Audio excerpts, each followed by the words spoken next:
My mother-in-law said something really hurtful to me while we were at a restaurant. She made it clear she didn't think I belonged there. She even hinted that because I wasn't her blood relative, I didn't matter as much. It made me so mad that I wanted to leave right away. As I got up to go, she stopped me and told me to pay for the meal if I was leaving early. But I wasn't about to pay for someone else's food after being treated like that. I stood my ground and refused. My name is Maya, and I work in an office. My husband Terrell and I are happy together, except for one big problem, his mom. She's always criticizing me and meddling in our lives. Even when I tell Terrell about it, he doesn't see the problem. He thinks she's just being a caring mom, but I know better. As time went on, my mother-in-law's interference in our lives got even worse. She had a key to our house, given to her by my husband, and she just let herself in whenever she pleased. She criticized everything and spread rumors about me to our neighbors. I begged my husband to move us somewhere else, but he didn't seem to care much, too caught up in his work. Then, something changed. He got a big promotion and a raise thanks to a successful project. Seeing this as our chance to make a fresh start, I suggested we start a family. Now that we have more money, maybe it's time to think about having kids, I said, hoping this would make him realize how toxic his mother's behavior was. But he had another idea. He thought if we were going to have children, we should live in a town that's better for them. There aren't many places for kids to go here, like daycare centers or parks. Shouldn't we move somewhere more family-friendly? Finally, he agreed to move, which made me even happier than his promotion did. But that happiness didn't last long. The next day, my mother-in-law showed up unannounced like she always did. I was annoyed, thinking she was going to start criticizing again, but something seemed off this time. I want to celebrate my son's promotion, so I've booked a fancy restaurant. It's really expensive, but it's classy. The food is amazing, and the staff is great. Everyone says good things about it, she told me, inviting me to come along. Sounds nice. Good for you, I said, trying to be polite, even though I was still not happy with her. Well, forget about your schedule. I really want you to come to this restaurant, she insisted. I'll take a look at my schedule, but I'm not sure if I can make it, I said. Don't say that. We really want you there, she insisted, not taking no for an answer. Even though I responded that way, she just smirked and left. It was strange because she had been excluding me before, but now she was inviting me and insisting that she'd wait. Something didn't feel right. When I asked my husband about it later, he said he had already promised his mother that we would go together. She had booked that restaurant specifically for us, and he was excited about it. Don't you feel the same way, Maya? He asked. Sorry, but I'm not excited about it.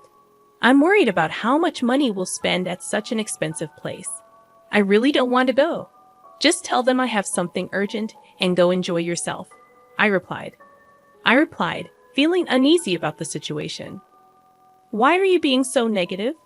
Plus, it's not just us going to the restaurant. My brothers are bringing their wives too. It wouldn't look good if you weren't there with the whole family, my husband insisted, excited about going to a fancy restaurant for the first time. Even though I didn't want to go, I felt like I had to. My husband wasn't listening to me anymore.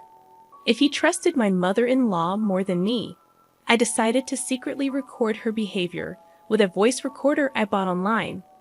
I had a feeling she would continue her harassment at the celebration. I planned to record it and play it for my husband later.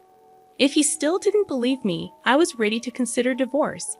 Making that decision made me feel a little better. Still, the day we were supposed to meet my mother-in-law at the restaurant felt really gloomy, and I couldn't stop sighing. I barely knew my husband's brothers, having only met them at the wedding, and I hadn't really talked to their wives beyond saying hello. When we got to the restaurant, the waiter led us to a big room where my mother-in-law, my husband's other brother and his wife, and the third brother and his wife were already sitting. There was one empty seat at the table.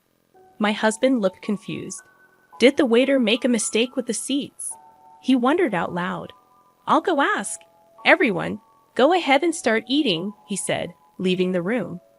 As soon as he left, my mother-in-law stood up, her face looking mean. There's no seat for you. Why would I invite a stranger who just married my son to a family celebration? She said, sounding really rude. So, you have a choice. Prove you really want to be part of this family or leave and never come back. Decide now. I'm leaving, I said right away. My mother-in-law looked surprised for a moment. Did she really think I'd beg her to accept me as family after this? No way. Listen to me carefully. If you foot the entire bill for everyone here, I'll acknowledge you as Terrell's wife. I understand you must be feeling frustrated being treated like an outsider, so pay up and become part of the family, she demanded. I already told you I'm leaving. Why should I cover the expenses for someone else's family gathering? I shot back, turning away from her. My mother-in-law banged her hand on the table and yelled, "Can't you see? I'm offering you a chance to be part of the family. Are you really okay with remaining a stranger? Pay up?" No, I'm perfectly fine being seen as a stranger. And since I'm not family, I won't be paying for your meal. Goodbye, mother-in-law, I said firmly, and I walked out. She tried to catch up to me, but by the time she reached the entrance of the room, I was already at the exit of the restaurant. When I got home, planning to email my husband about what happened, he surprisingly returned within just 10 minutes. The waiter confirmed that there was no mistake with the reservation, and my mom was causing a scene, he explained. It seemed like my decision to stand up for myself had inspired the wives of my husband's brothers as well. They have been enduring my mother-in-law's mistreatment silently. But seeing me speak up gave them the courage to do the same. In a bold move, both of them left the restaurant, and our husbands, the eldest and third sons, hurriedly followed them. I was prepared for my mother-in-law's backlash, and sure enough, within 3 hours, the phone started ringing nonstop. It was so disruptive that I eventually blocked her calls. However, one call managed to get through from an unknown number. "Hello, sorry for calling so late. Is this Maya's mobile phone?" The man on the other end introduced himself as a police officer from the nearby police station. He informed me that after everyone left, my mother-in-law tried to eat what she could and then attempted to make me pay the bill. However, the restaurant staff, already unhappy with her behavior earlier, refused her request. They thought I wouldn't come back to pay after leaving upset. Ignoring her calls, my mother-in-law was advised to pay by card. But she didn't have one and didn't bring enough cash to cover everyone's meals. Desperate, she tried reaching out to other family members to help cover the costs, but no one responded. Frustrated and angry, she started yelling and blamed me entirely for the situation. Her anger got worse, and she ended up breaking expensive vases and flower pots in the restaurant. This caused the restaurant to call the police. The officers managed to calm my mother-in-law down, but she refused to admit any fault. The restaurant didn't get paid, and they had a difficult customer on their hands. They asked the police to escort her home. Feeling guilty for ignoring a call from the police, my husband and I reluctantly went back to the restaurant. When we arrived, the police were trying to calm my mother-in-law down. When she saw me, she glared and yelled, "You're useless. This mess happened because you didn't pay the bill. It's only natural to help your mother, isn't it? Pay up now." I was completely shocked when my mother-in-law said something almost threatening, even with the police around. They had already made it clear that if no one took her home, they would either drive her to her in-laws' house in a patrol car or arrest her for leaving without paying. "Please take her away, arrest her, or do whatever you need to do. Just make her take responsibility," I said firmly, my voice firm and determined. My mother-in-law looked shocked at my words. "How could you say something so heartless? I can't believe it. Just pay the bill. It's bad luck to have a family member arrested," she pleaded. "I don't care. I'm not family, and I don't want to be associated with someone who's acting irrationally and causing a disturbance," I replied firmly, trying to leave the restaurant and leave the situation for the police to handle. However, my husband, who had stayed quiet until now, gave me a stern look. "I understand that what happened to Maya was awful, but is it really serious enough to warrant arrest?" he asked, defending his mother. "You're missing the point. She's in trouble with the police because she tried to leave without paying and caused a scene. It has nothing to do with me. Or are you suggesting that I should be responsible for paying for 6 people's meals, even though I didn't eat? I countered. My husband fell silent, but walked past me towards the police and the restaurant staff. I knew what he was planning to do. Expecting his actions, I called out to him as he walked away. If you're going to pay for her meal and compensate them, we're getting divorced. Think about that. My husband didn't say anything in response to my words and silently took out his wallet. Feeling hurt and betrayed, I left the restaurant and walked back home along the familiar road. I began packing my essential belongings, getting ready to leave. Just before the day changed, my husband finally returned. Mom's not getting arrested. It seems she was really in the wrong. But the restaurant said they'd forgive her if I compensated them and promised she'd never come back. I didn't have nearly enough money, so I had my brothers come and help. Oh, I'm so tired, he explained, his voice sounding exhausted. He kept talking about what happened after I left, seeming irritated by my lack of response. Then he noticed my packed bags and approached me. Hey, what's with these bags? He asked, looking confused. I'm getting ready to leave because we're getting divorced. I told you that if you sided with her, we get divorced. You can't say you didn't hear me, neither can you, I replied firmly. My husband looked down at me, his eyes filled with astonishment. Then he lifted his gaze and began to shout. What's happening? You've been acting so strange today. I understand that Mom did something terrible, but why do we have to get divorced? I've told you I'm being mistreated, asked, and even with evidence and others backing me up, you still choose your almost arrested mother over me. Isn't it weird that I want to divorce someone who acts like that? I've had enough. He kept saying things, but I didn't really listen. I focused on leaving the house and getting ready for the divorce. The next morning, I went straight to get the divorce papers. When I signed and handed them to my husband, he made a scene about not wanting to divorce. But when I mentioned getting a lawyer involved, he reluctantly signed, and I sent the papers off right away.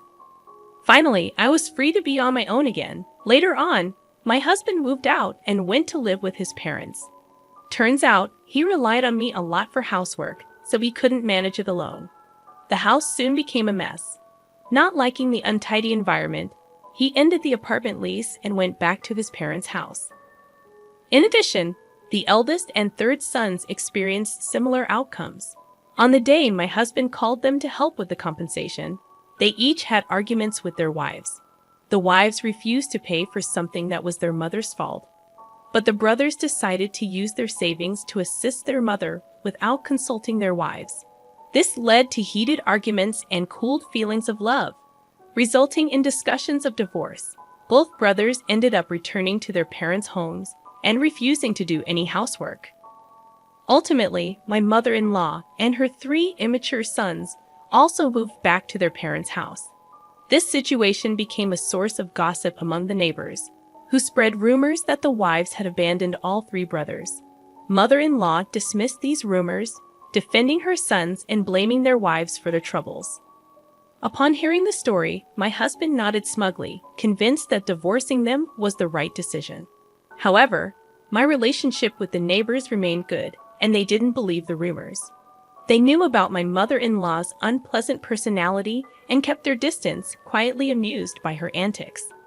As time went on, my mother-in-law gained a reputation as a failed parent who couldn't raise her sons properly.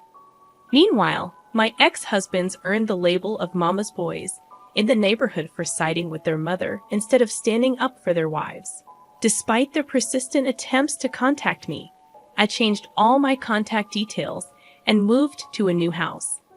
They couldn't find us, and they spent their days constantly complaining.